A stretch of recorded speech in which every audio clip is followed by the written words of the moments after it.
আচ্ছা। ইতিমধ্যেই আমার ভাইটার হলো ব্লাড ক্যান্সার। ওহো। ব্লাড ক্যান্সার হওয়াতে আমি তখন খুব ছোট, একেবারেই ছোট, আমার স্মরণও নাই। তখন ব্লাড ক্যান্সার হলো যখন, তখন আমার ভাইয়ের একবারে মৃত্যুসজ্জায় হাসপাতালে নেওয়া হলো। জি, আমি মোহাম্মদ মান্নান হোসেন। তো মান্নান ভাই বয়স কত? আমার বয়স 27 বছর। 27 বছর বয়স। আর বর্তমানে থাকছেন কোথায় আপনি? আমি বর্তমান থাকছি ঢাকা কালাচাঁদপুর, গুলশান 2 নম্বর। আচ্ছা, জন্ম জেলা? জন্ম জেলা নওগাঁতে। নওগাঁতে। ঠিক আছে, শুরু করুন একেবারে ছোটবেলা থেকে। আমি যখন খুব ছোট, আমার যতটুকু মনে আছে ততটুকু থেকে আমি বলতেছি যে আমি যখন একেবারে ছোট, ক্লাস 2তে পড়তাম। ক্লাস 2তে যখন পড়তাম তখন আমার বাবা এবং আমার মা আমার দাদার যে সম্পত্তি, মানে বাড়িঘর, এটা বিক্রি করে দিয়ে নানার বাড়িতে চলে যায়। বড় ভাই ছিল তখন। কয় ভাই বোন ছিলেন আপনারা? আমরা তখন 2 ভাই ছিলাম। 2 ভাই, কিন্তু আমরা মূলত 5 ভাই বোন। তখন আমরা 2 জন জীবিত ছিলাম। ওই সময় 2 জন। ও আচ্ছা আচ্ছা, বাকি সবাই কি মারা গেছে? মারা গেছে সবাই, আমি লাস্ট ছিলাম। আচ্ছা। আমি হওয়ার পর আমার মা অপারেশন করে নাই, যে একটা অপারেশন আছে যে না, আর বাচ্চা না নেওয়ার, রাইট। তো এটার পরে আমরা নানার বাড়িতে চলে যাই। যখন বাবাও তো মার কথা শুনে চলে গেল, সবাই তো চলে গেল। আমি ছোট, আমি অল্প অল্প বুঝতাম তখন। আর আমার ভাইটা ছিল বড়, ও একটু অসুস্থ ছিল। আমাদের বাড়ির থেকে ভাই আমার যাবে না, পরে জোর জবরদস্তি করে নিয়ে যাওয়া হয়। সবাই গেলাম, ওখানে গিয়ে কুড়ে ঘর, খেজুরের পাতার ঘর। কেন নানার বাড়িতে গেলেন? এখানে জমি সব আমার দাদার বাড়ির সব জমি বিক্রি করে দিয়ে পরে এই টাকা পয়সা নিয়ে আমার নানার বাড়িতে যাওয়া হয়। পুরো ফ্যামিলি মিলে? আচ্ছা, বাবা কি করতো? আমার বাবা তখন দিন মজুর কাজ করতো। আচ্ছা। হ্যাঁ, তখন দিন মজুর করতো, কিন্তু নানার বাড়িতে যাওয়ার পর তখনও দিন মজুর করতো। এবং আমার বাবার সাথে আমার নানার যে পরিচয় হয় বা আমার মার বিয়ে হয়, সেটা হচ্ছে আমার নানার ভাইয়ের বাড়িতে আমার বাবা শ্রমিক দিনমজুর হিসেবে কাজ করত। ওইভাবে পরিচয়? হ্যাঁ, ওইভাবে পরিচয়। তো যখন যাওয়া হলো, যাওয়ার পরে আমার মা 3% জমি আমার নানা লিখে দিল যে তুমি জামাইরে নিয়ে আসছো, বাচ্চা আছে তোমার, তুমি আলাদাভাবে থাকো, আমি বেঁচে থাকবো না মরে যাবো, তার কোনো ভরসা নেই, তুমি 3% জমি আমি তোমাকে দিয়ে দিলাম। আচ্ছা। ইতিমধ্যেই আমার ভাইটার হলো ব্লাড ক্যান্সার।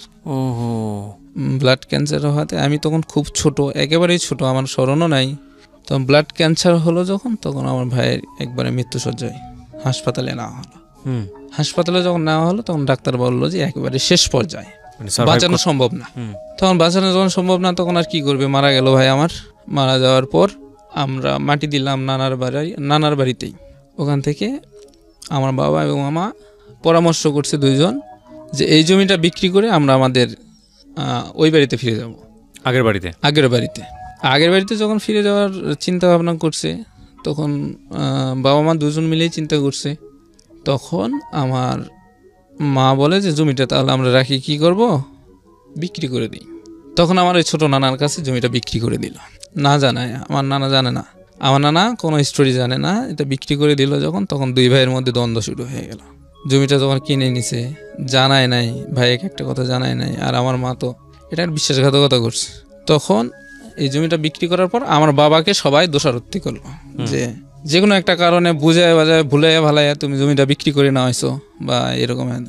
তখন তো এখানে জমিটা বিক্রি করে ওই টাকা পয়সা নিয়ে চলে গেছে। তারপরে মানে গন্ডগোলটা কিন্তু তারপরেই হয়েছে। চলে গেলাম আমরা। আমি তখন সম্ভবত ক্লাস 3-তে পড়ি। ক্লাস 3 থেকেই মনে আছে আমার একটা বড়াব্বু, মানে আমার বাবার বড় ভাই, উনি বললো ঠিক আছে তুমি যখন আসছো, তুমি তো আমাদেরই ভাই, তো তুমি এক কাজ করো, তোমার তো জায়গা জমি কয়েকদিন পরে কিনো, আর কিছু টাকা জমায় তারপর জায়গা জমি কিনো। তখন বললো যে আমার বাড়ির সামনেই তুমি ঘর করে থাকো, তারপরে বাচ্চা লেখাপড়া করুক, এদিক থেকে তোমার স্ত্রীও। আমার মা আবার কি করতো, ওই যে বড়াম্মাদের হাতের কাজ টাজ করতো, একটু আগায় দিত, তাতে একটু লাভ হতো আর কি। গরিব সংসার, বুঝতে পারতেছেন। পরে এরকম হওয়ার পরে আমার ওই বড়াম্মু এবং বড়াব্বুর সাথে কি যেন একটা গ্যাঞ্জাম হয়েছে, আমি জানি না, যে কোনো এক ধরনের গ্যাঞ্জাম হয়েছে, যার কারণে ওদের ওখানে আর থাকবে না। যখন ওদের ওখানে থাকবে না, তখন তো আমাদের তো থাকতে হবে, আমাদের তো নিজস্ব জায়গা নেই। তখন আমরা কি করলাম, আমাদের গ্রামের প্রভাবশীল একজন ব্যক্তি, আচ্ছা। তার একটা মাটির ঘর, পরিত্যক্ত মাটির ঘরটা ছিল পরিত্যক্ত। তো এদিকে যে ইট দিয়ে বাড়ি করছে সবাই এদিকে চলে আসছে। পরিত্যক্ত মাটির ঘরের কি অবস্থা হতে পারে যারা চোখে দেখেনি তারা আসলে বুঝবে না। হ্যাঁ বলেন। হ্যাঁ, তারপরে ওটাই পরিষ্কার করে আমরা, হ্যাঁ ওটাই পরিষ্কার করলাম, পরিষ্কার করে আমরা থাকতে শুরু করলাম। আচ্ছা। এর মধ্যে থেকেই আমার ওই যে দাদার কথা বললাম, উনি কিন্তু হাজি মানুষ। ওনার 10টা ছেলে আর কি। তার মধ্যে কিছু ছেলে ঢাকায় থাকে আর 2-3 জন বাড়িতে থাকে। তো বাড়িতে থাকার মধ্যে আমার একটা চাচা আছে, ওই চাচার সাথে আমার মায়ের একটা রিলেশন হয়ে গেল। তখন আমি মুসলমানি করাইছি, আমার এটা মনে আছে যে বারান্দায় আমি শুয়েছিলাম। মুসলমানি হওয়ার পরে তখন এক সময় দেখলাম যে আমার মাকে আমি খুঁজে পাচ্ছি না। আমার চাচি এসে আমার এই ঘা বা কাঁচা ঘা মশামাছি পড়তেছিল, তখন এসে ঢাকে দেয়। এরকম অবস্থা যে বাচ্চা রেখে কোথায় গেছে, কোনো খবর টবর নাই। যাই হোক, তখন আমি কিছু জানি না, কিন্তু আমি কিছু বুঝিও না যে আমার ওই চাচার সাথে যে তার সম্পর্ক হচ্ছে বা এরকম কিছু, তাও আমি বুঝতে পারি না। আমার আব্বু বুঝতে পারলো কিছু একটা হতে যাচ্ছে, কিছু একটা রং, যেটা আপনি তখন বুঝতেছিলেন না। হ্যাঁ, আমি বুঝছিলাম না। ওকে। কিছু একটা রং, যার কারণে আমরা ওখান থেকেও চলে যাই। চলে যাওয়ার পরে আমাদের গ্রামের একটা ঈদগাহ মাঠ আছে, আই মিন কবরস্থানও পিছন দিকে, পুকুরও আছে একটা। রাস্তার সাইডে একটা জায়গা আমরা ঠিক করলাম যে এখানে আমরা বাড়ি করে থাকবো।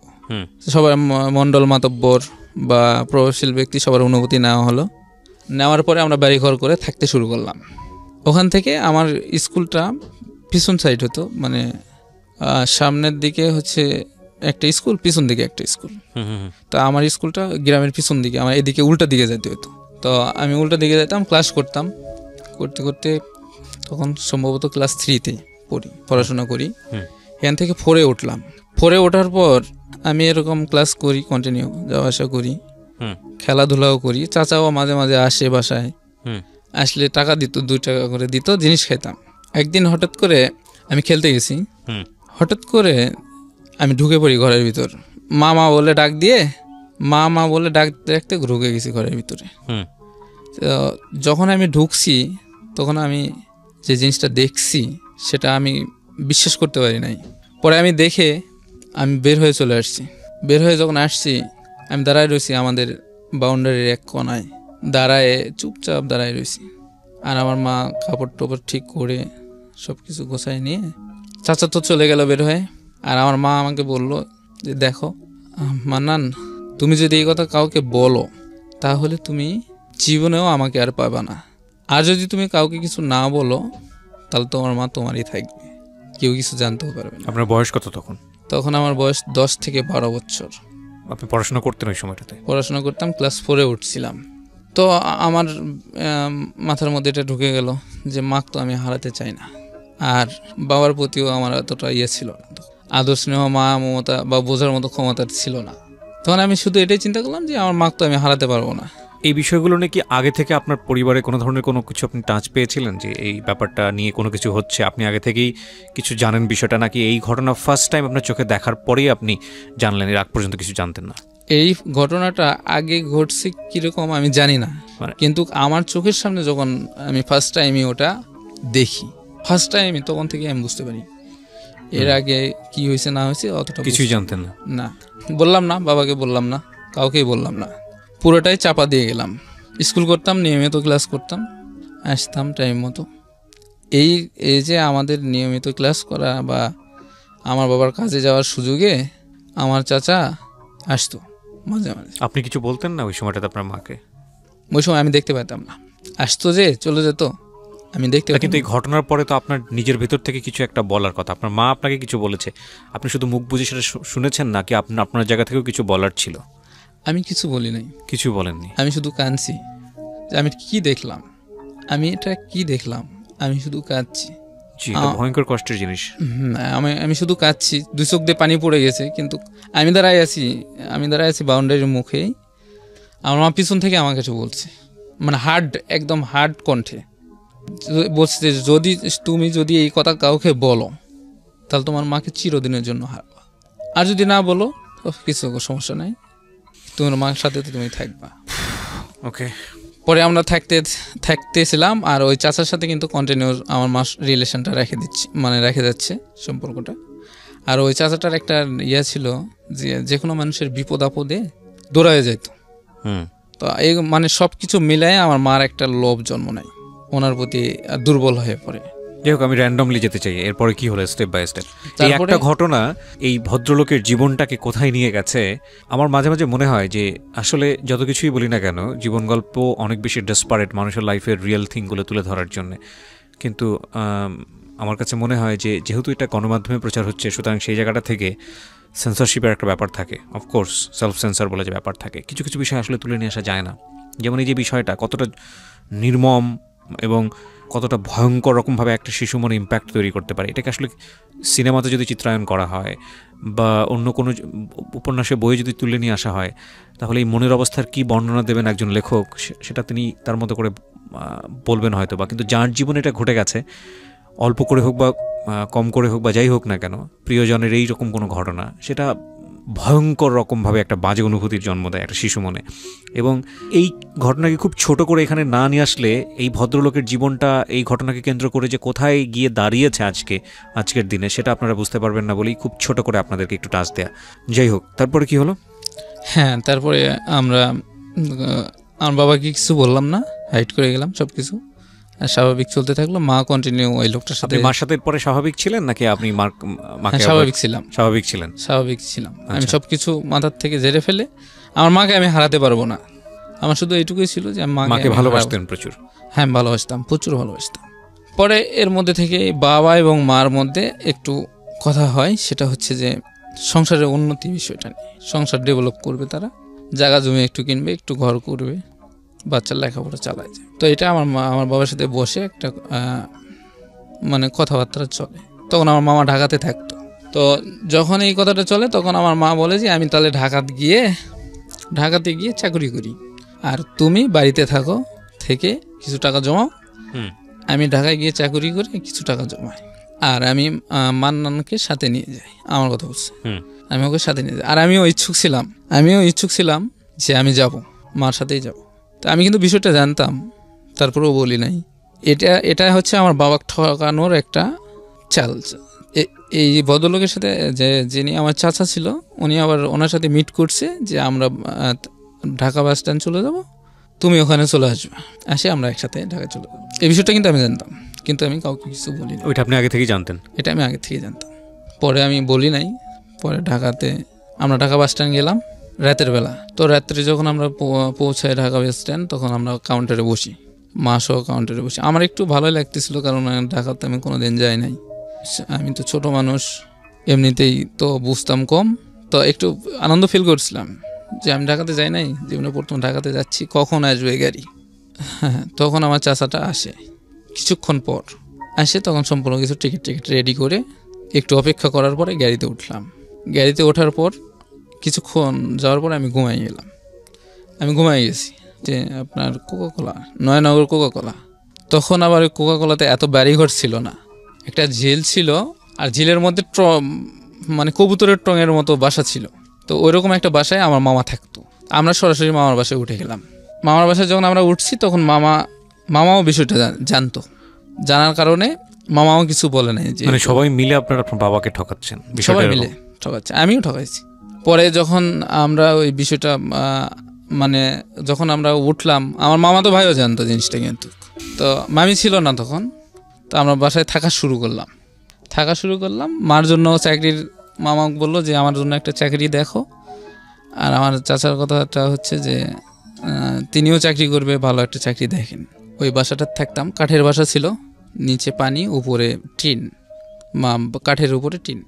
তখন কি করতো, ওই বাসায় থাকতো, মার সাথে একটু সময় কাটাতো, কাঠের নিচ দিয়ে মাছ ধরতো, ঝিলের মাছ বড়শি দিয়ে। যখন এগুলো করতো, তখন তো একদিন মনে করেন যে ঝিলের মালিকের কাছে ধরাই খাইয়ে গেছিল, অল্পর জন্য বেঁচে গেছে। তো এর মধ্যে আমার সাথে কিছু কথা কাটাকাটি হয়। আপনার চাচার? হ্যাঁ, আমার চাচার। আমি কিছু কথা ধরি বলতে কি, আমার চাচা আমার মায়ের সাথে যখন সম্পর্ক মানে সময় কাটাতো, তখন আমি বলতাম যে আপনি আমার মায়ের সাথে এরকম করেন কেন? আপনি আসছেন মেহমান হিসাবে, আপনি আমার মায়ের সাথে এরকম করেন, আর আপনার এতদিন থাকা লাগবে কেন? আপনার কি এটা শ্বশুর বাড়ি বা বাড়িঘর? আপনি এখানে থাকেন। উনি বিবাহিত ছিল? বিবাহিত ছিল। আপনি এখানে থাকেন, কিসের জন্য থাকেন? নিজের ক্ষমতা নেই কাজ করে খাওয়ার, এরকম কন্টিনিউ ঝগড়া চলতো। একদিন আমার মায়ের সামনে বটি আছে না, বটি নিয়ে আমাকে জবাই করতে বের হয়। আমি কথা ছাড়তাম না, মানে ঢাকাতে আসার পরে আমার কথা মুখ ফুটে গেছিল, আমি কথা ছাড়তাম না। তো আমি দৌড় দিকে গিয়ে বাথরুমে লুকাই, বাথরুমের ভিতরে ছিটকানি আটকাই দিয়ে আমি লুকাই থাকি।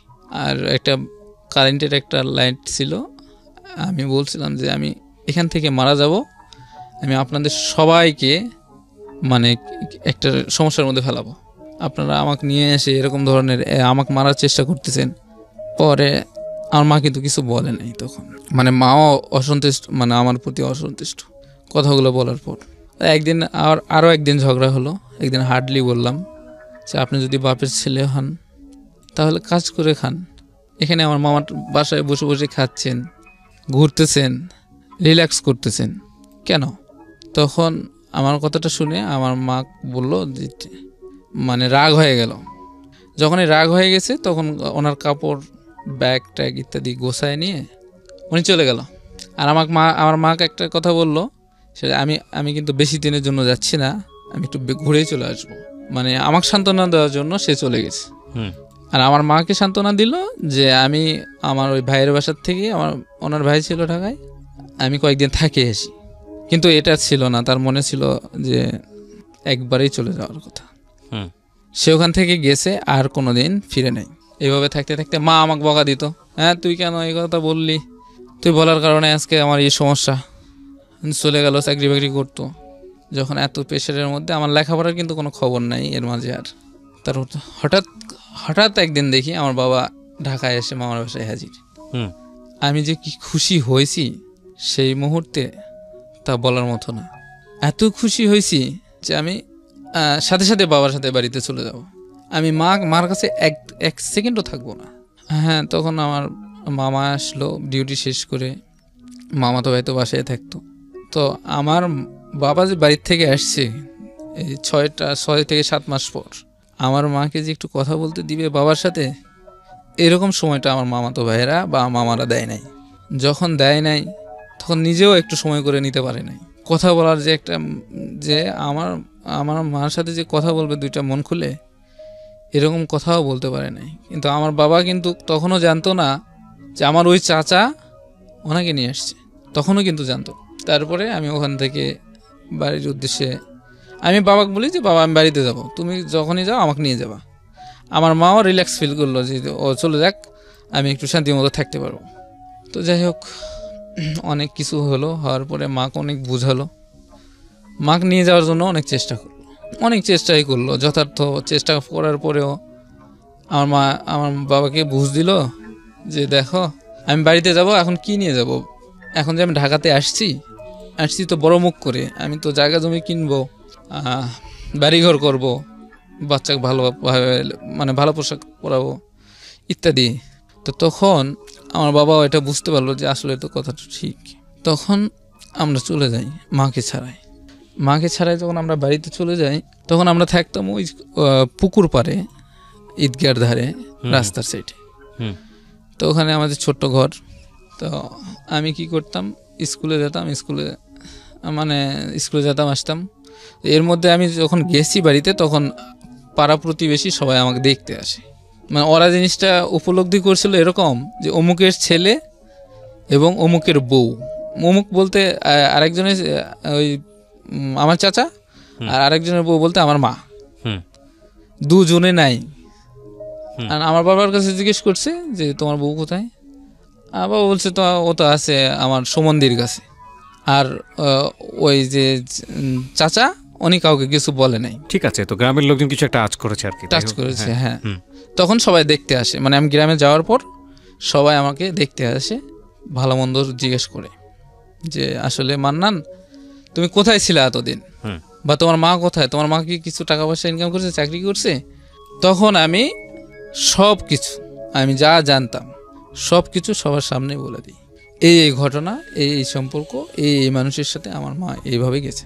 তখন আপনার বাবা ফার্স্ট জানলো আপনার কাছ থেকে? আমার বাবা তখন ফার্স্ট জানলো।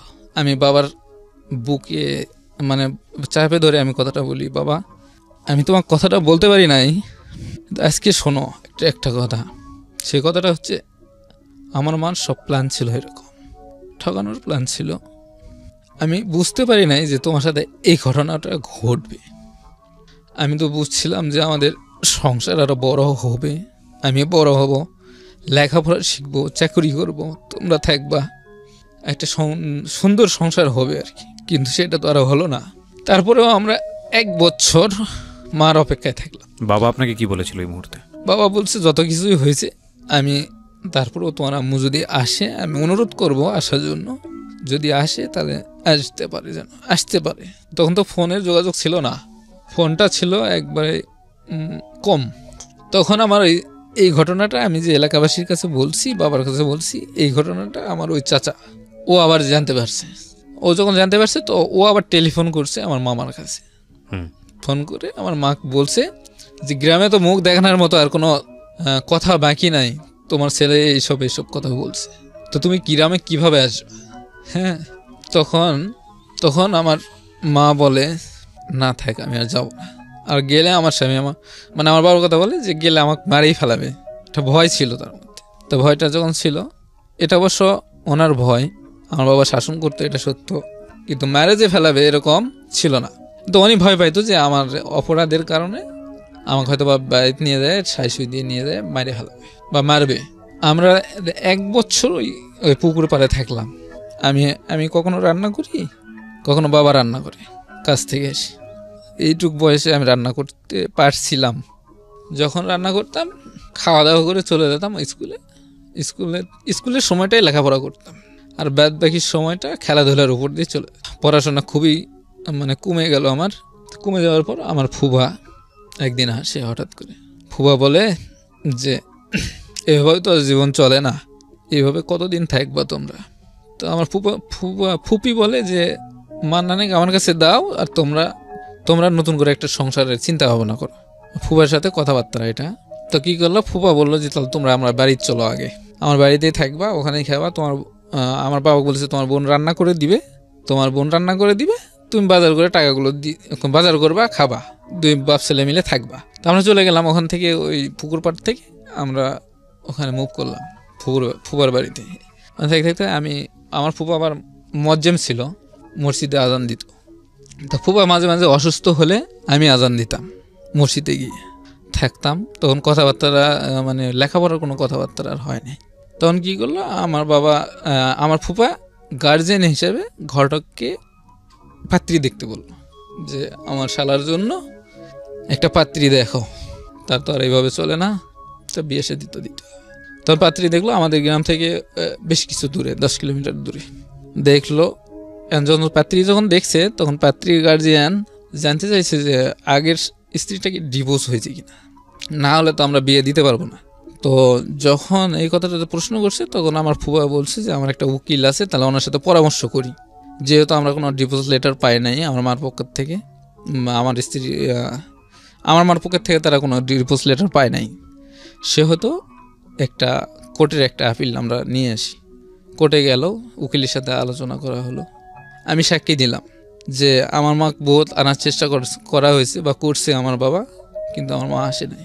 বাট উকিলের সামনে কি এগুলো উকিলকে মানে কোর্টে কি আপনি বলেছেন যে আপনার মার যে যেসব ব্যাপার আপনি দেখেছেন বা এরকম কোনো কিছু? এরকম কিছু জিজ্ঞাসা করে নাই। আচ্ছা, শুধু জিজ্ঞেস করছি যে তোমার আম্মু আসবে না? তো আমি বলছি যে না, আর আসবে না। আচ্ছা, তো কেন আসবে না? তখন বলছি যে আমার আম্মু যখন গেছে তখন এই ঘটনা করছে। মানে বলছেন তো তাহলে আলটিমেটলি? একটু বলছি, মানে বিস্তারিত বলেননি? বিস্তারিত বলি নাই। বিস্তারিত আমরা এখানেও আনতে চাচ্ছি না। হ্যাঁ, তখন ওই উকিল তখন বললো যে তোমার আম্মু তো আসবে না, তুমি তো এটা শিওর বলতেছো? বলছে হ্যাঁ, এটা আমি শিওর বলতেছি যে আমার আম্মু আসবে না, এই সংসারে সে আসবে না। এটা কি জজের সামনে? জজ না, উকিলের সামনে। আচ্ছা, তখন উকিলকে একটা কোর্ট পারমিশন দিয়ে একটা অ্যাপ্লিকেশন মানে সাবমিট করে যে এটা নিয়ে যেয়ে দেখালে কাজে বিয়ে পড়ায় দিবে। তো ওই কাগজটা কয়েকদিন ধরে ঘোরা লাগছে, মানে আমি তো সহজভাবে বলতেছি, এটা কিন্তু কয়েকদিন কোর্টে যাতায়াত করে আমার বাবা কাগজটা নিয়ে আসছে, আর বাবা আর ফুপা। তখন নিয়ে আসার পর আপনি মাকে মিস করতে তো ওই সময়টাতে? আমি খেলাধুলার চলে বেশি থাকতাম, আর মিস করতাম কখন, যখন রাতে ঘুমাতে যেতাম তখন একটু মিস করতাম, আর তেমন একটা মিস করতাম না, কারণ ফুফু ছিল তখন। আর আগে মিস করার কথাটা যেহেতু বললেন, আগের কথা মনে পড়ে গেল। বাবার সাথে যে 1 বছর ছিলাম, 1 বছর আমি বাবার গলা ধরে ঘুমাইছি, কোনোদিন বাবা ছাড়া ঘুমাতে পারি নাই। বাবা বেঁচে আছে? হ্যাঁ বেঁচে আছে। বিয়ে করলো ওখানে আমার সেকেন্ড মা। ওখানে যখন বিয়ে করলো 15 দিন বা 1 মাস আমার বাবা তখন ওখানে শিফট করলো ওই শ্বশুর বাড়িতে। আর আমার ওই ছোটো মায়ের একটু সমস্যা ছিল, উল্টাপাল্টা কাজ করতো, শিশু মানুষের মতো কাজ করতো, শিশু মানুষের মতো মানুষের সামনে গাছে লাফ দিয়ে উঠতো, আরও অন্যান্য কাজ করতো। যে শিশু মানুষের যে বুদ্ধি যেরকম থাকে তার বুদ্ধিটা ছিল ওরকম। এই কারণে ওনার পক্ষের থেকেও আমার বাবার তো বিবাহিত, এই পক্ষের থেকেও মানে এটা মিউচুয়েট করে বিয়েটা হয়। তো হওয়ার পরে ওখানে থাকতে থাকতে আমাকে ওখান থেকে একটা স্কুলে ভর্তি করে দেওয়া হয় 6ষ্ঠ শ্রেণীতে, এবং আমার মনে আছে আমি 3 দিন ক্লাস করছি। এই আপনার শেষ পড়াশোনা? এই আমার জীবনের ওখানকার শেষ পড়াশোনা। 3 দিন ক্লাস করার পরে আর কেউ বলেও না যে আমি স্কুলে যাও বা ক্লাস করো বা লেখাপড়া করো। আমি খেলাতে ব্যস্ত, খুবই ব্যস্ত, খেলতে ব্যস্ত। তখন ওখানে কিছু কাজ হয়, যেমন মায়ের সাথে গন্ডগোল হতো, বাবার সাথে ঝগড়া হতো, আবার আমার ওই মামাদের সাথে ঝগড়া হতো। এগুলো আবার ফুবার কাছে বলছে বাবা এসে যে এই ঘটনা। তখন বলছে যে ঠিক আছে তোমরা আবার এখানে চলে আসো। আমি কি কথা বলতেছি গার্জেনের সাথে, তোমার ওই স্ত্রীক নিয়ে চলে আসো। তা আমরা আবার চলে আসি। ওখান থেকে যখন চলে আসি তখন তো স্কুল আরও দূরত্ব হয়ে গেল, তখন তো স্কুলের আর কোনো নাম নেই। যখন এখানে চলে আসলাম তো হঠাৎ করে থাকতে থাকতে একদিন ফুবার সামনে, ফুবাতে যেহেতু বড় মানুষ, সম্মানী মানুষ, সে আমার ওই মাটা লাফ দিয়ে পেয়ারার কাছে উঠে যায় পেয়ারা খাওয়ার জন্য। এটা আমার ফুবার মাইন্ডে লাগে। এটা যখন আমার ফুবার মাইন্ডে লাগে তখন গার্জিয়ানের সাথে কথা বলা হয়। কথা বলে আমার মা তাদের বাড়িতে পাঠিয়ে দেওয়া হয়। যখন পাঠিয়ে দেওয়া হয় তখন কিছু হয় নাই। তারপরে আস্তে আস্তে সব ত্রুটি আমার ওই নানার বাড়ির সবাইকে বলা হয়। যখন বলা হয় আমি কিন্তু এগুলো কিছু জানতাম না, পরে শুনছি। একদিন হঠাৎ করে শুনলাম যে ডিভোর্স হয়ে গেছে আমার মার সাথে, এই ছোটো মায়ের সাথে বাবার ডিভোর্স হয়ে যায়। তো ডিভোর্স যখন হয়ে যায় আমার কোনো ইয়ে নেই, আগ্রহ নাই, ইয়েস নো কোনো ইয়ে নেই, পরামর্শই নাই। তো এরকম হতে হতে মানে ডিভোর্স যখন হয়ে যায় তখন তো সম্পর্ক আর নাই। এখানে আবার ওই সে আগের মতোই ফুপার বাড়িতে থাকা শুরু করলাম। বাবা কাজ করতো, আমি খেলে সারাদিন কাটাতাম, আর ফুপার কাজে একটু হেল্প করতাম। ফুপা আমাকে বলতো যে বাবা আমি মসজিদে যেতে পারতেছি না, তুমি একটু আজান দিয়ে আসো। আমাকে আজান শেখাতো বসে বসে। তো শিখতাম, আরও অনেক কিছু শিখছি। পরে বাবা এরকম কাজ করতো, নিয়ে এসে বাজার করে দিত, আর ফুপু রান্না করে দিত, আলাদা করে রান্না করতো। কিন্তু পাশের এলাকার থেকে ঘটকার একটা প্রস্তাব নিয়ে আসে, এই বিবাহের প্রস্তাব। তখন ওই প্রস্তাবটা যখন নিয়ে আসে কথাবার্তা সব ওকে হয়ে যায়। দেখতে গেলে বিয়ে করে, মানে বিয়ের একটা ইয়ে করে দেখতে গেছে, সেই দিন রাতেই বিয়ে। আমি তো জানি না দেখতে গেছে, আমাকে কেউ জানায় নাই। পরে ফুপা আমাকে বলতেছে চলো আমরা একটা জায়গায় যাই। পাশের গ্রামে গেলাম সবাই, আর যারা যারা জানতো সবাই তো প্রস্তুতি নিয়ে গেছে, আর আমি প্রস্তুতি ছাড়াই যে পোশাকে ছিলাম এই পোশাকে গেছি। পরে যখন গেছি ওখানে তখন আমার ওই নানি দেখছে যে এটা কিন্তু ছেলে। তখন আমার নানি আমার কাছে টানে নাই, বাবা আসো, হাত মুখ পরিষ্কার করে দেয়। ওই দিন রাত্রে বিয়ে শাদী হয় বাবার সাথে আমার তৃতীয় মায়ের। প্রথমে আমরা ফুপার বাড়িতে নিয়ে আসি আমার ছোট মায়ের। নিয়ে আসার পর আমার বাবা কিছু টাকা জমাইছে, জমানোর পর এই টাকা দিয়ে আমার নানার বাড়ি থেকে কিছু টাকা দিয়ে একটা জমি কিনে দিবে, জায়গা মানে থাকার জায়গা। হ্যাঁ, এই ঘরটা আবার ওই নানির বাড়ির সাথে, মানে নানাও জমি কিনছে, বাবাও কিনছে, একসাথেই কিনছে, একই জমি, এক দাগেই জমি। আমাদের একটু অল্প, তাদের একটু বেশি।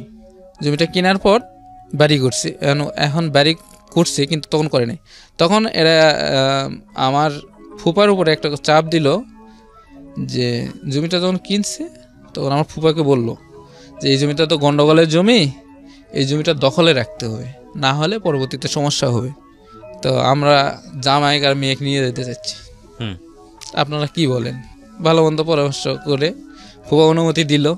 এটা কিন্তু চাল ছিল আমার ওই নানার এবং নানির এবং আমার মার, কিন্তু ফুপা এটাও বুঝতে পারে নাই। আর ফুপা বুঝতে পারলেও এটা অতটা গুরুত্ব দেয় নাই। আমরা চলে আসি এখানে পার হয়ে। আসার পরে মাটি দিয়ে আমরা ঘর বানাই। আমি এখানে থাকতাম না, কিছুদিন এখানে থাকার পর বুঝতে পারছি যে এখানে থাকা সম্ভব না, ফুপোর কাছে যাই থাকতাম। একদিন ফুপুর কাছে যেতাম, একদিন এখানে থাকতাম, একদিন ফুপুর কাছে যেতাম, একদিন এখানে থাকতাম। এরকম করতে করতে বাবা কি করলো, দোকানে দিল একটা।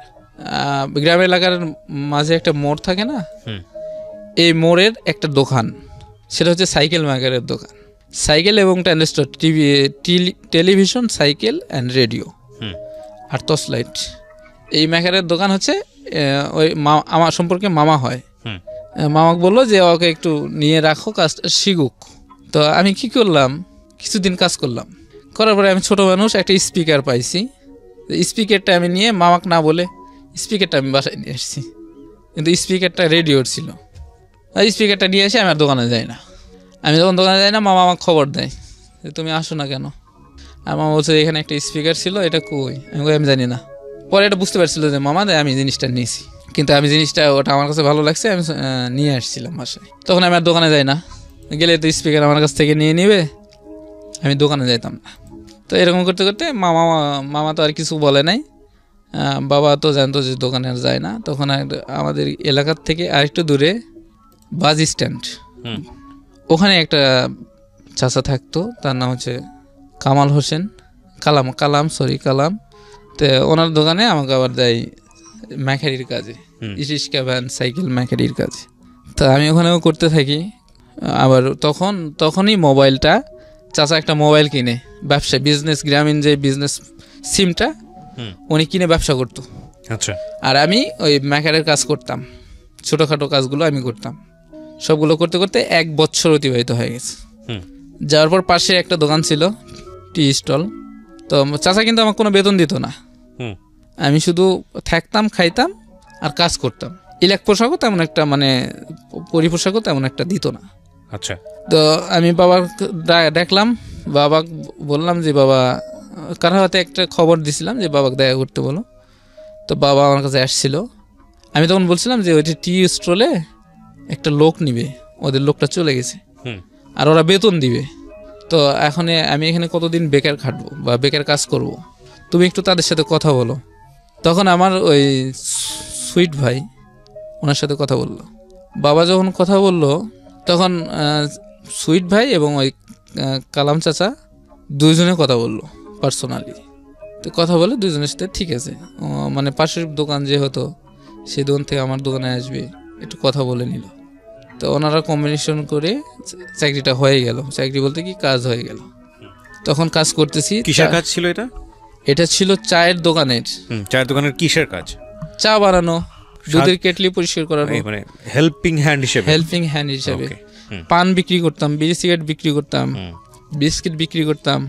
আবার ওখান থেকে 1 কিলোমিটার দূরে ছিল পুলিশ লাইন, ওখান থেকে পানি নিয়ে আসতাম, ভাড়া পানি নিয়ে এসে। কয় টাকা পেতেন?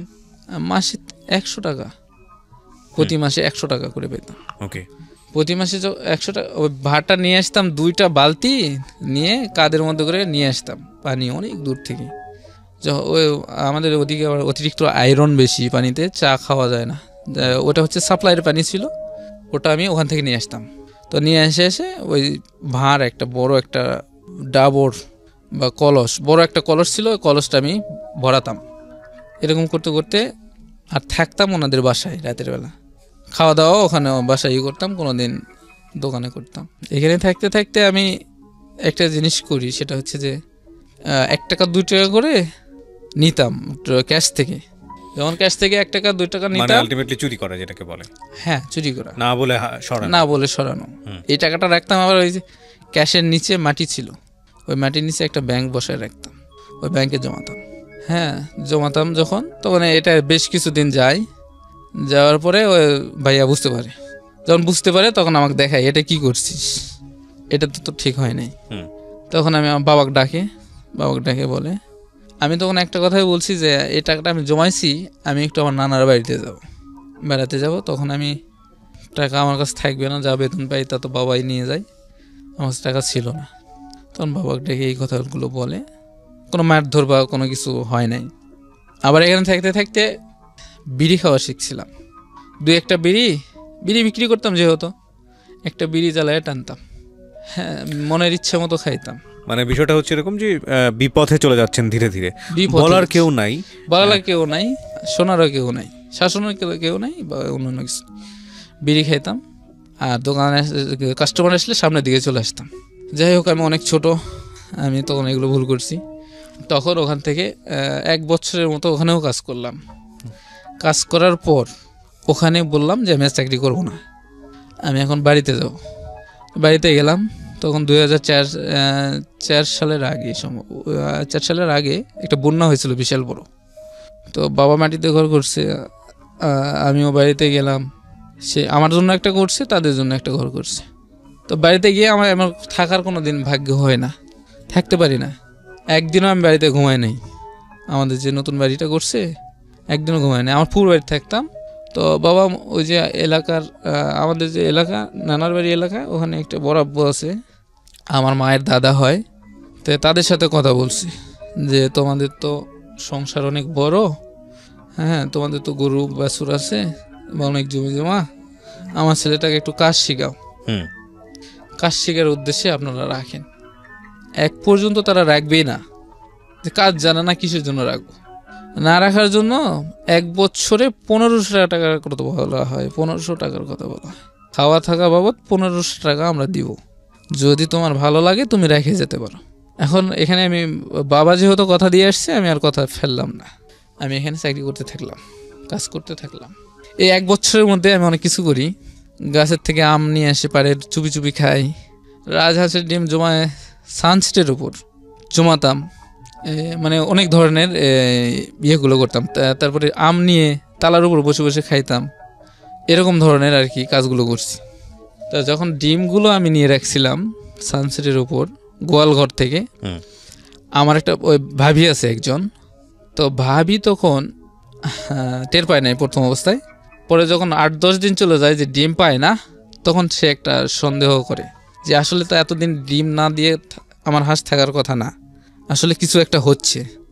আর আমি পাশের বাসার বড়াম্মুর সাথে শেয়ার করি যে ডিমগুলো আমি বিক্রি করব তার কাছে। আপনি যেন কারো কিছু না বলেন, আমি কয়টা ডিম জমাচ্ছি বিক্রি করব। ভাবি ওই সানসেটটা মই দিয়ে উঠে যায়, যে আসলে গোয়ালঘরটা সে সার্চ করে। তখন গোয়ালঘর যখন সার্চ করে, তখন ওই ডিম কয়টা ওখানে পায়।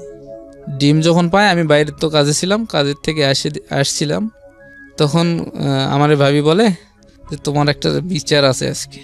হাসি মুখেই বলে যে তোমার একটা বিচার আছে আজকে, তোমার ভাইয়ারা আসুক। রাজহাঁসে কি সানসেটের উপরে ডিম পারে? তখন আমি বুঝতে পারছি যে কি বিচারটা আছে। তখন এটা নিয়ে আমাকে সবাই, বাড়ির সবাই মজা ঠাট্টা করা শুরু করলো। কোনো কিছু হয় নাই, কোনো কিছু বলেও নাই তারা। এরকম করতে করতে পরে বাবা কি করলো, এলাকার একটা সম্ভ্রান্ত হাজি মানুষ, ওনার একটা দোকান আছে, কাপড়ের দোকান। তো কাপড়ের দোকানে রাখার জন্য উনি আবার হাজি মানুষ, এলাকার সব মানুষদের একটু সহযোগিতা করার জন্য, কি হয়েছে রাখার জন্য বলেন, সহযোগিতা করতো। তারপরে ওনার কাছে আমাকে নিয়ে গেছে। এই সেম একই রকম যে আমার ছেলেটা তো কোনো কাজ জানে না, ওরা একটু কাজটা শিখিয়ে দেন, বা আপনার দোকানে রাখেন, কাজটা শিখুক বরাব্বুর কাছে। বরাব্বু হয় সম্পর্কে। তো বরাব্বু বললো ঠিক আছে, আমার সাথে থাকুক, কাজটা করুক, তারপরে দেখি কী করা যায়। তখন বরাব্বু আমাকে ভালো একটা দিক দিল, সেটা হচ্ছে যে দোকানে সব কিছু শেখার জন্য একটা সুযোগ দিল। সুযোগ দেওয়ার পর আস্তে আস্তে সবার ফেভার হয়ে গেলাম। ফেভার হওয়ার পরে বাড়িতে তাদের যে বাড়ি ছিল, ওই বাড়িতে থাকতাম। আর সকালে, প্রতিদিন সকালে ভোরবেলা এসে দোকান খুলতাম, সবার আগে আমি আসতাম। এই বিশাল বড় দোকান ছিল, তো আমি এসে খুলতাম, তারপরে কর্মচারীরা বাদ বাকিগুলো আসতো। এইটুকু বিশ্বাস সে করতো। এর মধ্যে আমার মা আমার কাছে ফোন দেয়। এই ফোন নাম্বারটা আমার মার কাছে দিয়েছিলাম দোকানটা। এই নাম্বারে ফোন দিয়ে আমার সাথে কথা বলে মা, যে বাবা তুমি কেমন আছো, কি করো? আমি তো বলতাম যে মা আমি ভালো আছি, তুমি কেমন আছো, কবে আসবা? তো বলছে আমি তো আসবো আগামী সপ্তাহে, তো তুমি আসো তো নানার বাড়িতে, আমি তো আর যেতে পারবো না। ঠিক আছে আমি আসবো। তখন আমি এই বরাব্বুর সাথে বিষয়টা শেয়ার করি। আর আমার মা ফোন দিলে আমি খুব আনন্দিত হতাম, আনন্দেই আমার কান্না চলে আসতো। আমার মা আজকে আমাকে ফোন দিছে, আমি আজকে কোনো কাজ করবো না, আজকে শুধু আমি ভাববো, চিন্তা করবো। তারপরে বাড়িতে যখন আসছে আমি জানি না, তো আমাকে যেদিন যেতে বলছে, আমি সেই দিন দোকানের থেকে আমি আমার নানার বাড়ির উদ্দেশ্যে রওনা দিই। যখন আমি রওনা দিয়েছি, চলে গেছি। শান্তার নামের একটা স্ট্যান্ড আছে, ভ্যান স্ট্যান্ড, ওখানে নামছি। নামার পরে দেখি আমার মা, আমার খালা, হ্যাঁ আমার মামাতো বোনেরা এবং আমার একটা খালু সবাই মিলে সিনেমা দেখতে যাচ্ছে। আমি তাদের দেখতে পাই নাই, কিন্তু তারা আমাকে দেখছিল, যার কারণে ডাক দিছে এদিকে আসো। ওদিকে গেছি, কিন্তু আমার মায়ের দিকে তাকায় যে কোনো রকম কোনো মন খারাপ বা অন্যান্য কিছু এটাকে মনে হয় নাই আমার কাছে। এতদিন পর দেখা হয়েছে, একটা যে জিনিস আছে না মায়া মমতা, এরকম কোনো কিছু মনে হয় না। তখন শুধু আমি একটা জিনিসই অনুভব করছি যে আমার মা তো আনন্দেই আছে, আমার মা আনন্দেই আছে, আমার মায়ের কোনো কষ্ট নাই, এইটুকুই শুধু মনে করছি। তখন সবাই বললো যে ঠিক আছে, তোমাকে আর তোমার নানার বাড়ি যাওয়া লাগবে না, তুমি এখন আমাদের সাথে চলো, সিনেমা দেখতে যাবো আমরা। বাড়ির থেকে কিন্তু সিনেমা দেখার উদ্দেশ্যেই বের হয়েছে সবাই। আপনাকে নিতে বললো, তারপর আমি চলে গেলাম, আমার মা আমাকে কোলে নিল, কোলেতে আমিও উঠলাম। যখন গাড়িতে উঠি তখনকার কথা, কিন্তু 2 বছর পর কোলে উঠলাম, কোলে উঠে গেলাম, সিনেমা হলে গেলাম। সিনেমা দেখতে দেখতে আমার মায়ের একটা ঘড়ি ছিল, এই ঘড়িটা যে কোনো একটা কারণে পিন খুলে দেওয়া বা যে কোনো একটা কারণে নিচে পড়ে যায়। তখন আমি বুঝতে পারি যে একটা কিছু পড়লো নিচে, সিনেমা দেখতে দেখতে। কিন্তু এটা তখন আমি একটু নাড়াচাড়া করে নিচের দিকে হাত দিতে যাব, সে সময় আমার মা আমাকে বলে, খালি দুষ্টামি করে নড়াচড়া করে, এত অস্থাবর হয়েছে, মানে এত বদমাইশ হয়েছে কেন, বুঝি না, এটা নিয়ে আসাই ভুল হয়ে গেছে। কিন্তু আমি কিন্তু ওই জিনিসটা নেওয়ার জন্য নিচের দিকে ঝুঁকছিলাম, ঝুঁকে দেখতে চাচ্ছিলাম যে কী জিনিসটা। পরে আমি আর মায়ের কথার ভয়ে আমি আর কিছু বলি নাই।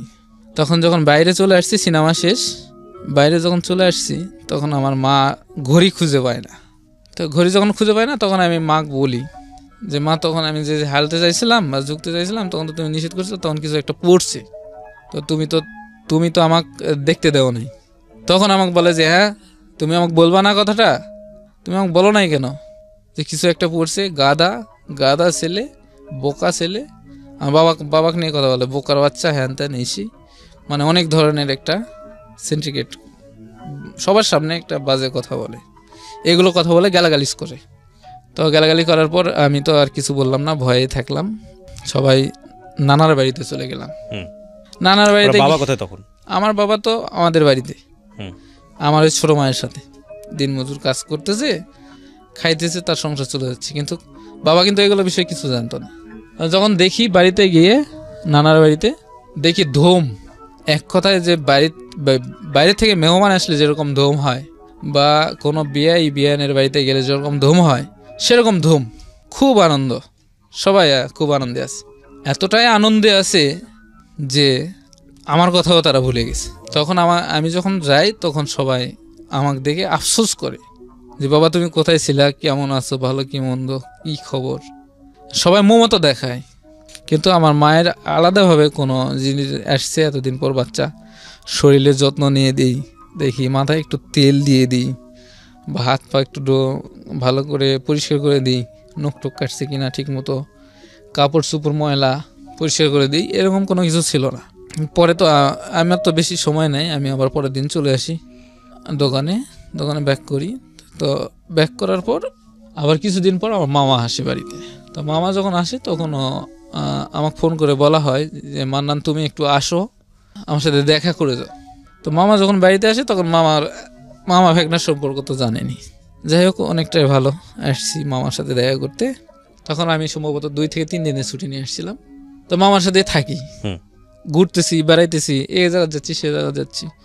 তখন মামা একটু চিন্তা করে, যে চিন্তাটা করে এরকম যে মান্নান তো লেখাপড়ায় ভালো ছিল, ওর লেখাপড়াটা কি আবার স্টার্ট করা যায় না? তখন আমিও রিকোয়েস্ট করলাম মামা, যে মামা আমি লেখাপড়াটা করলে ভালো হবে, আমি তো লেখাপড়া করতে চাই, কিন্তু আমি তো করতে পারলাম না। তখন মামা আমার মায়ের সাথে বিষয়টা নিয়ে আলোচনা করে। আমার মা সরাসরি না বলে দেয় যে না, ওরে আমি নিয়ে আসবো না, ও যেভাবে মানুষ হয় হোক, আমার এতে কোনো দুঃখ নাই।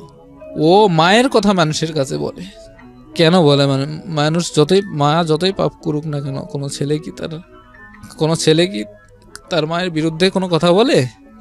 হ্যাঁ, এরকম ধরনের কথাবার্তা হওয়ার পর মামা বললো, দেখ ও ছোট মানুষ, ও কিছু বোঝে নাই, যেটা সত্যি সেটাই বলছে, এখন ওর জন্য তো তুই এইভাবে দায়ী করতে পারিস না। তখন মামা তো ভাইও বুঝাইলো, মাইক বুঝাইলো যে দেখো আসলে জিনিসটা ভালো হয়, আমাদের অল্প কিছু খরচ দরকার হলে আমি কিছু খরচ দিব, তুমি কিছু দাও, আমি কিছু দিই, দিয়ে ওরা লেখাপড়া করাই। তো ঠিক আছে, এদিকে লেখাপড়ার প্রসেস চলতে থাকলো, আমি তো আবার চলে গেলাম। তো আবার মামা ঢাকায় চলে গেল। ঢাকায় যাওয়ার পর আমাকে ফোন করলো যে তুমি তোমার ওই দোকান থেকে চলে আসো আমাদের বাসায়, তোমাকে আমি স্কুলে ভর্তি করে দিব। এগুলোই চলতেছে মোটামুটি আপনার ছোটবেলাতে? হ্যাঁ, এগুলোই চলছে, স্কুলে ভর্তি করে দিব। তাই স্কুলে যখন ভর্তি করে দিই আমি তো মহা আনন্দে বাবার কাছে ফোন করলাম। বাবা বললাম যে বাবা এই ঘটনা। তখন বাবা বললো, বাবা তুমি যেখানে থাকো না কেন ভালো থাকো, তুমি আমার কাছে থাকলো আর মার কাছে থাকো, যার কাছেই থাকো, তুমি মানুষ হও, আমার কোনো বাধা নেই। বাবা বললাম যে আমার একটা 5 সার্টিফিকেট, তা আগেরটা তো দিয়ে দিছি আমার আগের স্কুলে, তো এতদিন পর আবার 5 সার্টিফিকেট লাগবে স্কুলে ভর্তি হতে গেলে। তখন বলে সেটা আমি ব্যবস্থা করে দিব, হয়নি সমস্যা নাই, তুমি কি করতে চাচ্ছ, তুমি যদি যাইতে চাও তাহলে আমি বলে দিই তোমার বরাব্বা। তখন বললাম যে ঠিক আছে আমি যাব।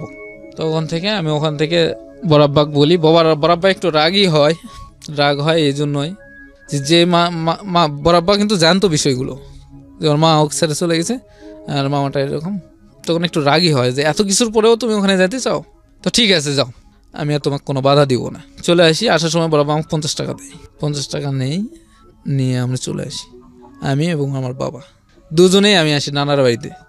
তো আমার বাবার একটা ইয়ে ছিল যে আমার নানির জন্য সবসময় বাজার থেকে পান সুপারি কিনে নিত।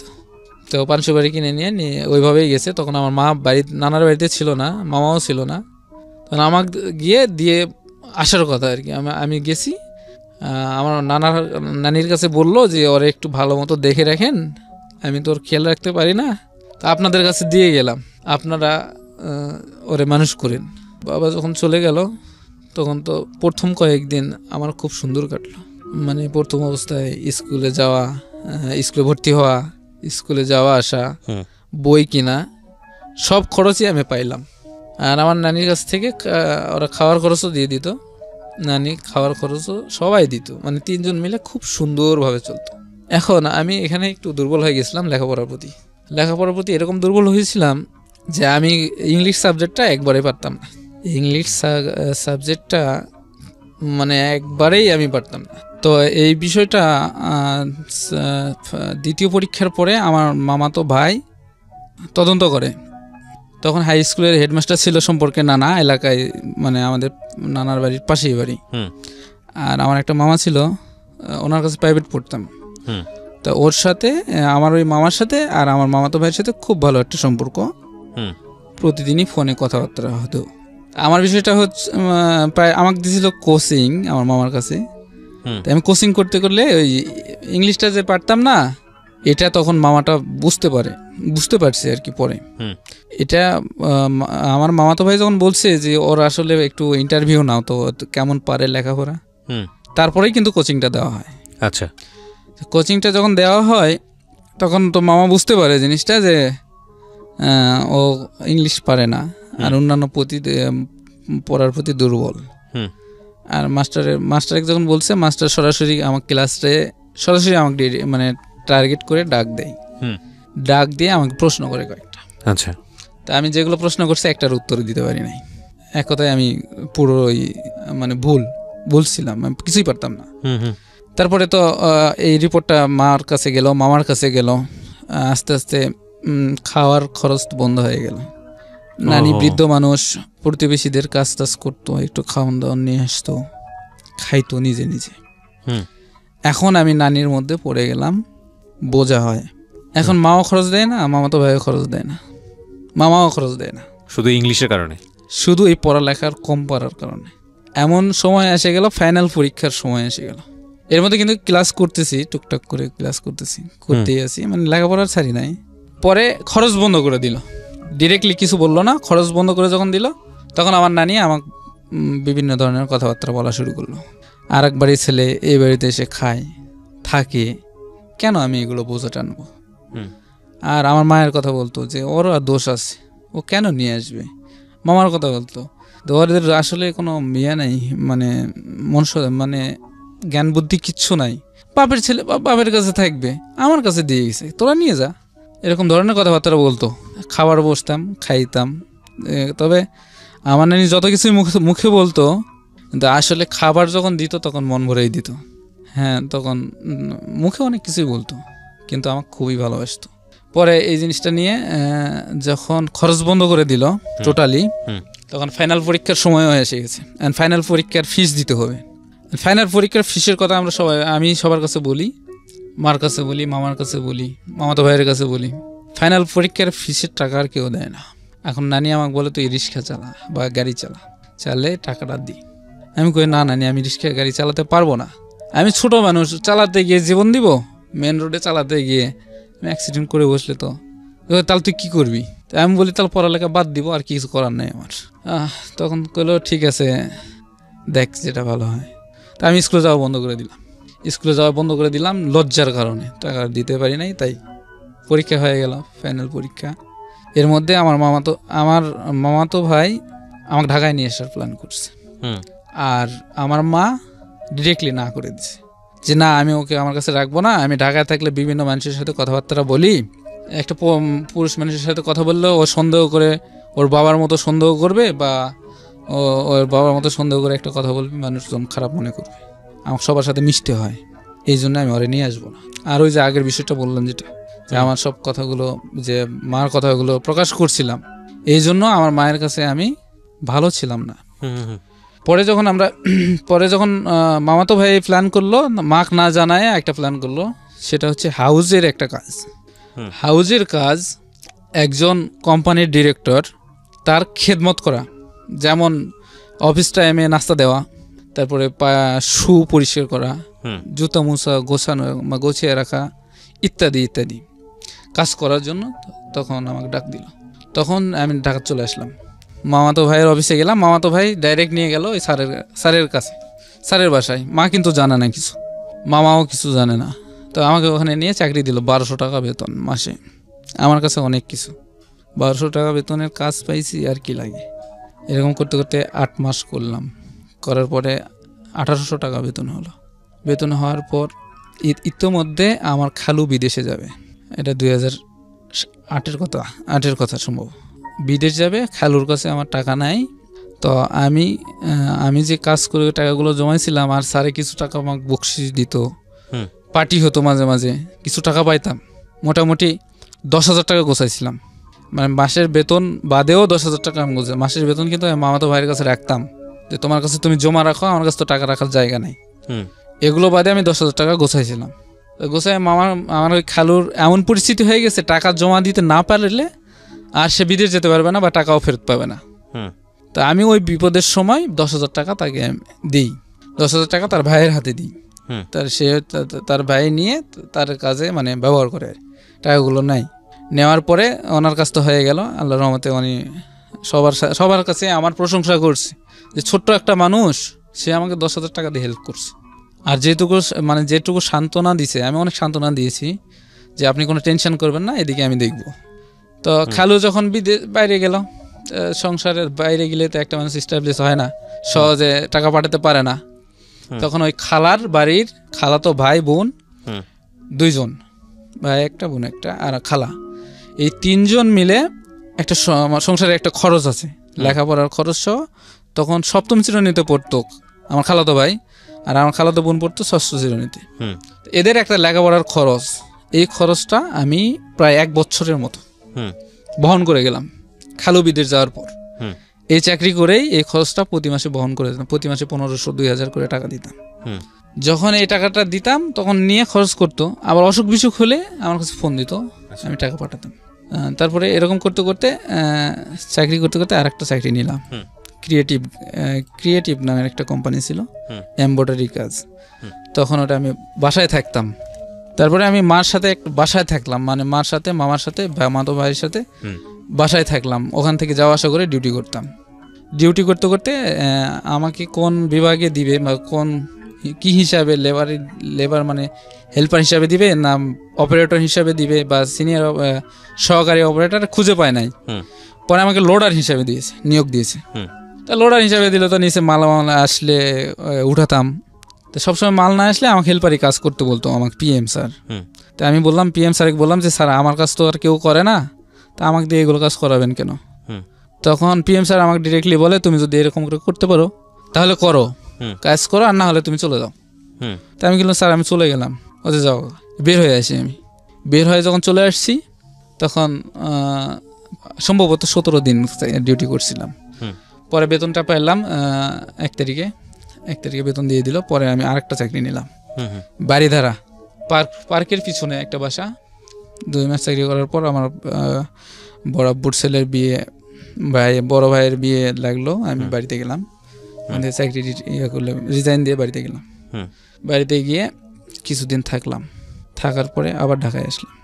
ঢাকায় আসে ধানমন্ডি একটা চাকরি নিলাম, এই সেম চাকরি কিন্তু বাসা বাড়ির কাজ। চাকরি নিয়ে ওখান থেকে কিছু টাকা পয়সা গোছায় বাড়িতে গেলাম। 1050-60 এরকম টাকা হয়েছে। আমি বাড়িতে চলে গেলাম, গিয়ে আমার মামার বাড়ি, যেটা আমার নানার বাড়ি, ওখানে একটা মুরগির ফার্ম করলাম। ওকে। মুরগির ফার্ম করার পরে আর টাকাগুলো আমার রাখছিলাম আমার খালার কাছে, সম্পূর্ণ টাকা। আমি কই রাখবো না রাখবো, আমার খালার কাছে দিয়ে রাখি, যখন লাগবে এসে নিয়ে যাব। এরকম করতে করতে 30,000 টাকা আমি নিছি, আর 30,000 টাকা কিন্তু আমি পাই নাই। 30,000 টাকার মতো আমার খরচ হয়েছে ফার্মে। আর 30,000 টাকা দিয়ে আমার খালা কি করছে, শোকেস বানাইছে, একটা টিভি কিনছে, খাট বানাইছে। তখন তো এখন ঈদের সময় এসে গেছে সামনে, এখন মুরগিও বড় হয় নাই, খাবারও কিনতে পারি না, টাকাও নাই। এদিক থেকে খালাকে বললাম, খালা খরচ করে ফেলছে টাকা। তখন খালা যখন টাকাটা খরচ করছে, আমি তখন মুরগি আর কোনো উপায় না পেয়ে মুরগি বিক্রি করে দিলাম। মুরগি যখন বিক্রি করতে কিছু টাকা পেলাম, অল্প কিছু টাকা পেলাম। ঈদ পার হয়ে গেল। এর মধ্যে পরে ঈদের পরে আমি ঢাকাতে আসলাম। মাকে বললাম ঢাকাতে যাবো, ঢাকাতে আসার দরকার নেই, ওইদিকেই থাকো, কাজকাম করে থাকো। তাই আমি বললাম যে না, এদিকে কোনো কাজকাম পাচ্ছি না, আর এগুলো কাজকাম করা আমার পক্ষে সম্ভব না। ঢাকাতে আসলাম, ওই ধানমন্ডি আর একটা সাইটে গেলাম চাকরি নিয়ে। যখন ওখানে গেলাম, তখন আমার ওই চাচাতো বোন, যে চাচাতো বোনের কথা বললাম আপনাকে প্রথমে, ওই চাচাতো বোনের নাম্বারটা আমার কাছে ছিল। তার সাথে আমি কথা বলতে শুরু করলাম। তো কথা যখন বলছি, 1 বছর 2 মাস পরিচয় দেয় নাই, কোনো পরিচয়হীন কথা বলছি, খুব ডিস্টার্ব ফিল করতো। পরে একদিন আমাদের এলাকায় দেখা করতে বলছে, যে দেখা করছে যখন, আমি যখন দেখা করছি তখন আমাকে চিনতে পারছি। তখন আমাকে বলছে যে শোনো, তোমরা যাই করো না কেন, নেক্সট টাইম যেন আর এটা আমি না দেখি, আজকের জন্য ছেড়ে দিলাম। কে বলেছে এটা? আমার চাচাতো বোন বলছে। আচ্ছা। তখন আমি ওখান থেকে চলে এসে একটু দূরে এসে আমি ফোন দিয়ে বলি যে আসলে তোমরা যাকে যা বলছো, আসলে আমি কিন্তু মান্নান না। আমি বললাম আমি কিন্তু মান্নান না, আমি মান্নানের খালাতো ভাই। আসলে তুমি ছেলেটা কষ্ট দিলা। তখন তো ও বিভিন্ন দিক দিয়ে সরি বলে, বা আমাকে বোঝানোর কথা বলে যে ওর একটু বুঝাইন ভালো কি মন্দ। হ্যাঁ, আর আপনি আমাকে ফোন দিয়েন না, এনতেন এসে। তখন থেকে কন্টিনিউয়াসলি কথা হতো, এই যে খালাতো ভাইয়ের পরিচয়ে কথা হতে হতে অনেক দূর পর্যন্ত এগিয়ে যায়। মানে ওর একটা সমস্যাটা হয় এরকম, ডাক্তারি পড়ার ইচ্ছা ছিল খুব। ফ্যামিলি থেকে চাচা টাকা দিতে পারছিল না, আমার কাছে টাকা চাই। ওর পরীক্ষা ছিল এটা, যে আসলে আমি কতটুকু ভালোবাসি তাক। তাই আমাকে বলে তুমি যত টাকা দিতে পারো আমাকে দিয়ে হেল্প করো, আমার 1,20,000 টাকা লাগবে। আমার কাছে 12,000 টাকা ছিল। আমি সাথে সাথে সুন্দরবন কুরিয়ার সার্ভিসে টাকা পাঠিয়ে দিই। তখন পরের দিন যখন টাকা নিয়ে আসে, তখন বলে যে ছেলেটা তো আসলে আমাকে লাইক করে, ভালোবাসে। তো তখন সে বুঝতে পারে, ফিল করে যে ছেলেটা আমাকে ভালোবাসে। তখন ওর মাকে জানায় জিনিসটা। ওর মাকে যখন জানায়, ওর মা, আমি বাড়িতে গেছি, মাকে যখন জানানোর পর এর মধ্যে আমি ওর বাড়িতে গেছি বেড়াতে, আমার ওই গ্রামের বাড়ি, বাবার বাড়ি, দাদার বাড়ি গেছি। তখন ওর মা আমাকে ডাক দিয়ে বলে যে তোমার খালাতো ভাই কি করে, ও আসলে ইয়েটা কি, লেখাপড়া করে নাকি চাকরি করে। তখন আমার চাচিকে আমি বললাম যে আসলে ওটা আমার খালাতো ভাই না, কিন্তু ওটা আমি। আর আপনারা যদি সম্মতি থাকেন তাহলে এই সম্পর্কটা আমি এভাবে করতে চাই। চাচিক সরাসরি বললাম। তখন চাচিক যখন সরাসরি বললাম, চাচি তখন বললো যে আসলে বাবা, এটা তো মেয়ে তো আমার না, যাদের মেয়ে তারাই বুঝুক, এটা আমি কিছু বলতে পারবো না। ওখানে ছুটি কাটায় চলে আসলাম আবার ঢাকায় আসার পর ও এখানে পরিচয় পাওয়া গেল আমার। তা পরিচয় পাওয়ার বললো আমাকে, তুমি মায়া এসব কথা বলছো, তোমার তো সাহস কম না, তুমি এগুলো কথা মার কাছে বলছো।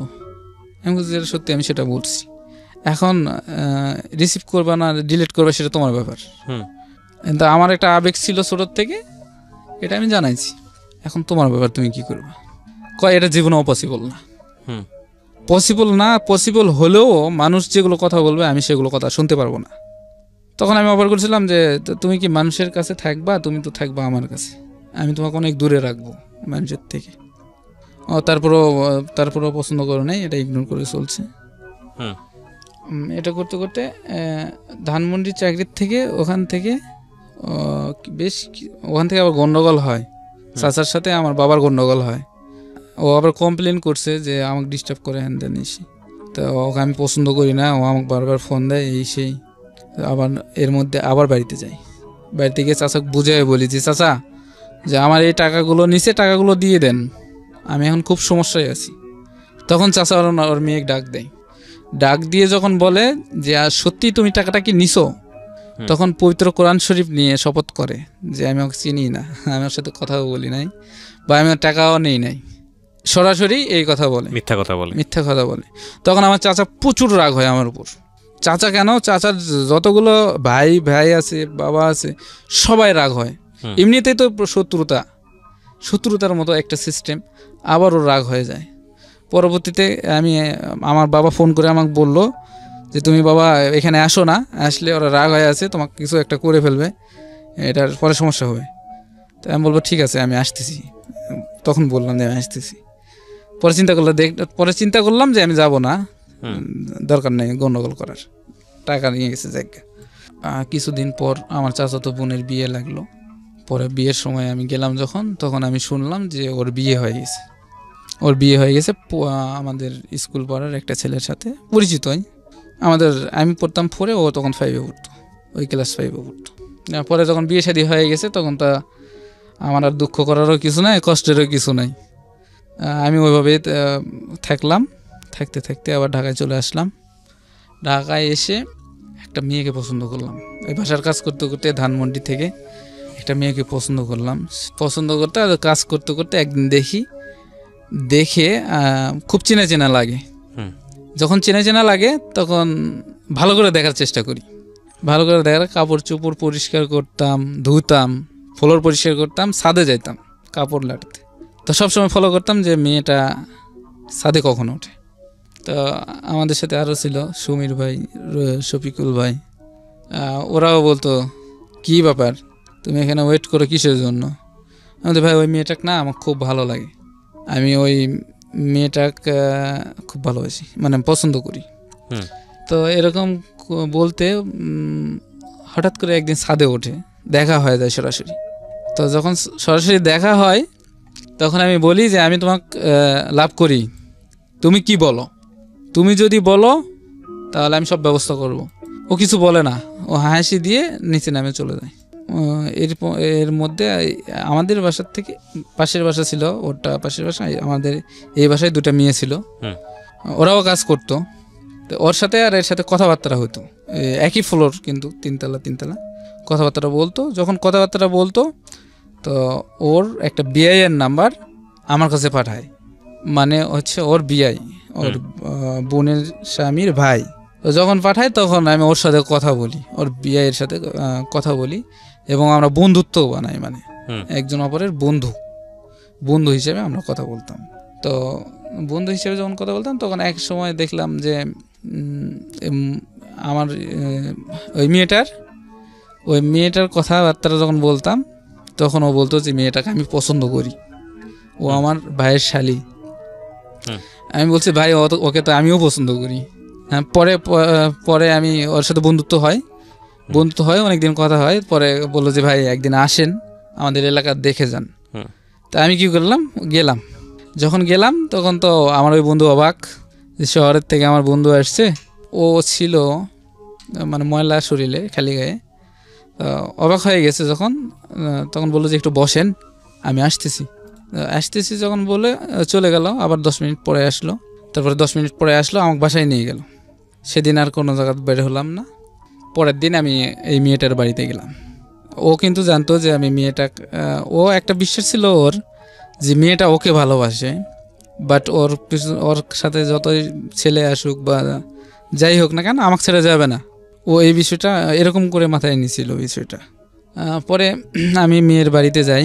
মেয়ের বড় বোন ছিল, মা বাবা ছিল, আরও অনেক আত্মীয় স্বজন ছিল। তা আমি গিয়ে বড় বোনের সাথে কথা বলি। কথা বলতে বলতে তখন আমি বলি যে আমি এই জন্য আসছি, এই যে আপনাদের মেয়েকে আমার ভালো লাগে। তো আমি তখন বড় আপাকে বললাম যে আপা, আমি যে আসছি, আমি তো চলে যাব, আমাকে একটা ছবি দেওয়া যায় মেয়েটার। ওই মেয়েটার ছবি ছিল একটা, তখন দিবে না, না দেওয়ার মন ছিল। পরে অনেক রিকোয়েস্ট করার পর দিল। দেওয়ার পরে আমি আবার ওটা নিয়ে পরের দিন ঢাকায় চলে আসি। ঢাকায় এসে আবার ওই মেয়েটাকে দেখাই যে এই দেখো তোমার ছবি। ও বাড়িতে যাওয়ার পরে জানতে পারছে যে আমি ওদের বাড়িতে গেছি। তখন যখন দেখাই তখন দেখে বলে যে তুমি বাড়িতে গেছিলা কেন, আমাকে না বলে?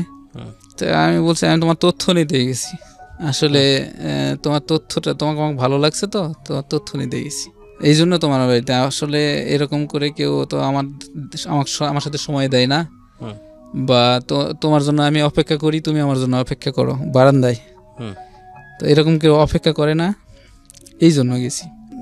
ওখান থেকে আবার কিছুদিন পর ছুটি নিলাম, বাসায় যাব, মামাতো ভাইয়ের বাসায়।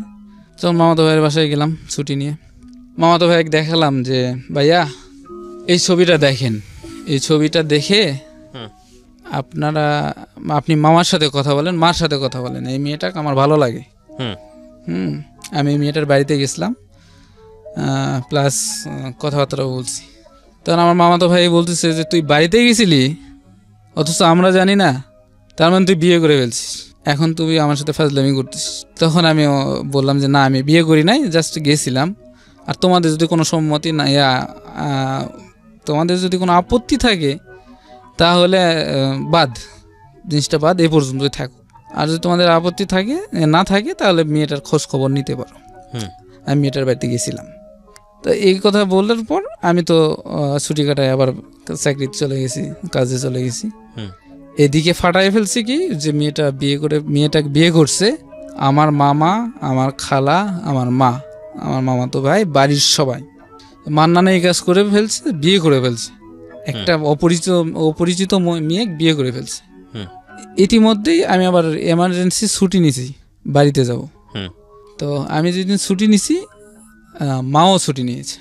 আচ্ছা, মানে একদিন পর মা গেছে, একদিন আগে বাড়িতে, নানার বাড়িতে গিয়ে ওঠে যখনই যায়, আর আমি গিয়ে উঠছি আমার খালার বাড়িতে।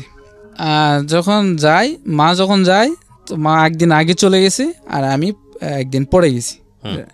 রাতের বেলা ঘুমাইছি, সকালবেলা ঘুম থেকে উঠছি, উঠেই দেখি আমার মা হাজির খালার বাসায়। এখন আমার মা আমার খালাকে বলে যে কি কাজটা করে আসছে এটা শুনছিস, ওরা যে বাড়িতে ঢুকতে দিছিস, ওই কি কাজটা করছে। তখন আমি একটু মনটাকে শান্ত করলাম। শান্তটা এরকমই করলাম যে আমার মা এবং আমার খালা, আমি তো তাদের সন্তানের মতো, মায়ের তো সন্তান আর খালার তো সন্তানের মতো। আমি দেখি তাদের কতটুকু আস্থা আছে আমার উপর, বিশ্বাস আছে যে তাদের ছাড়া ভুল কোনো সিদ্ধান্ত নিব কি না। যখন আমি কিছু বললাম না তখন আমাকে ঘরের ভিতর ডেকে নিয়ে গেল। ডেকে নিয়ে যাওয়ার পর বেশ কিছু গালিগালাজ করল, যা বলার ছিল। বলার পরে আমার খালা আমাকে আস্তে করে বললো যে তুমি এরকম যেহেতু হয়ে গেছে, তুমি ওই মেয়েটাকে ডিভোর্স দাও বা যোগাযোগ করো না। তখন আমি বললাম যে আসলে তোমরা কি মেয়ে মানুষ, যে মেয়ে মানুষ আর একটা মেয়ে মানুষের ক্ষতি করতে চাও? আমি কিন্তু এই কথাটা বললাম, তোমরা কি মেয়ে মানুষ যে মেয়ে মানুষ হয়ে আর একটা মেয়ে মানুষের ক্ষতি করতে চাও? তখন ওনারা আরো কঠিন হয়ে যায় এবং এক পর্যায়ে আমি কোনো উত্তর দিই না, এমন কথা বলতে থাকে যা আমার প্রচণ্ড হিট করে। তারপরে হচ্ছে ওই দিন রাতের বেলা আমার ঘর থেকে বের করে দেওয়া হয় মা এবং খালা মিলে। ওকে। ঘরের থেকে বের করে যখন দেয় তখন আমি চলে যাই, যে মা বাবা যেখানে বিশ্বাস করে না যাদের কাছে থাকি, তো আমি এই সংসারে থাকি, আমি বা কী করবো, আমি চলে যাই। কিন্তু টাকা যেগুলো দিছিলাম মোট ৭৩,০০০ টাকা জমা, মানে টোটাল দেওয়া হয়েছিল। আগে দেওয়া ছিল কিছু, পরে আস্তে আস্তে সংসারে খরচ করা সহ ৭৩,০০০ টাকা ২০১০ সালের ভিতরে আমি ওদের পিছনে খরচ করছিলাম। তখন মা আমাকে ডাইরেক্টলি বলে যে তোর আর দরকার নাই, তুই এখন তোর বাবার কাছে চলে যা, আর বিয়ে করছিস, সংসার তুই এখন তোর বাবার কাছে নিয়ে তোর বাবার কাছে যা, টাকা পয়সার পরে হিসাব দেখবো এটা। তো আমি আর কিছু বললাম না, আমি বের হয়ে চলে গেলাম।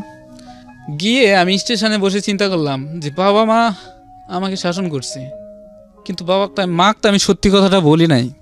আমি আমার মাকে সত্যি কথা বললাম না, মা এবং খালাকে সারপ্রাইজ দিব। সেটা হচ্ছে রাত 11টার তখন বাজে, আমি মিষ্টি কিনছিলাম আধা কেজি। মিষ্টি কিনে নিয়ে সবচেয়ে দামি হোটেলের মিষ্টি কিনে নিয়ে আমি রাত 11টার সময় বাসায় গেছি, ওই খালার বাসায় গেছি, যে খালার বাসার থেকে বের করে দিয়েছিল। সেখানে গিয়ে আমি রাত্রেবেলা কাউরে কিছু বলি নাই, কিন্তু মিষ্টির প্যাকেটটা আমি টেবিলের উপরে রাখছিলাম। সকালবেলা ঘুম থেকে জাগার আগে আমার খালা আমাকে প্রচণ্ডভাবে বলতেছে যে ভাইয়া অসভ্য আবার এসছি, হ্যাঁ হ্যান ত্যান এসে, মানে কেউ লোক জানাজানি হওয়ার আগে বিদায় হও, হ্যান যাই হোক যা খুশি তা বলছে, আমার কোনো মাইন্ডে লাগে নাই। কিন্তু ভাত যখন খাইছি, ভাত সবাই একসাথে খাচ্ছিলাম, ভাত খাবার বসে আমাকে একটা কথা বলছে, সেই কথাটা আমি আজও মনে করতে পারি না।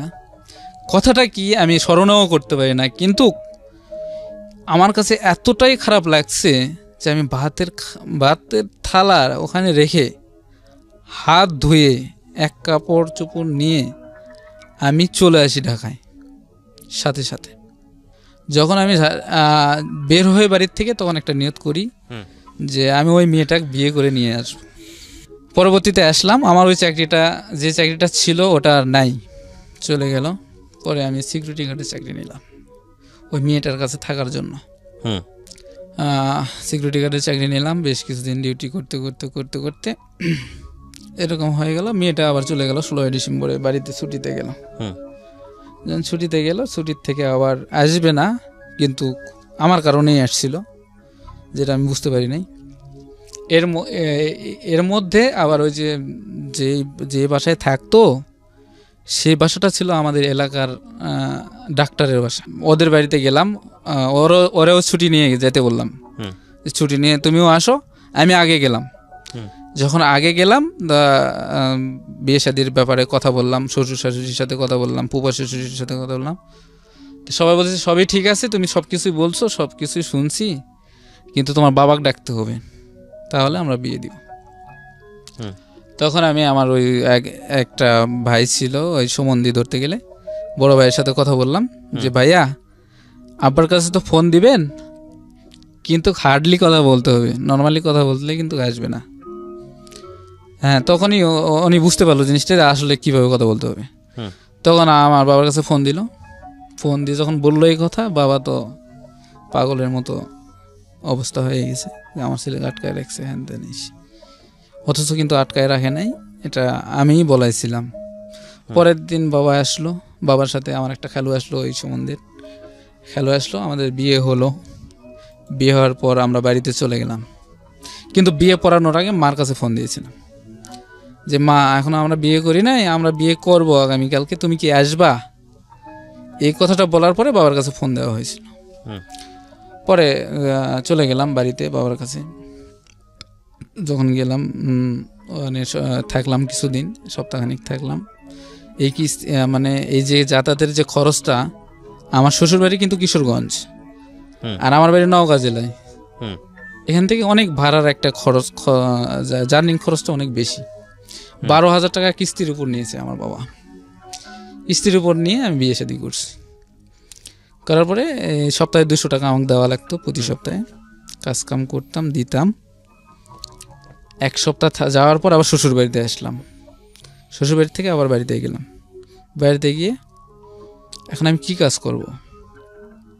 গেলাম এলাকার একটা চাচার কাছে, তিনি রাজমিস্ত্রির কন্ট্রাক্টারি করেন। ওনার সাথে দেখা করলাম।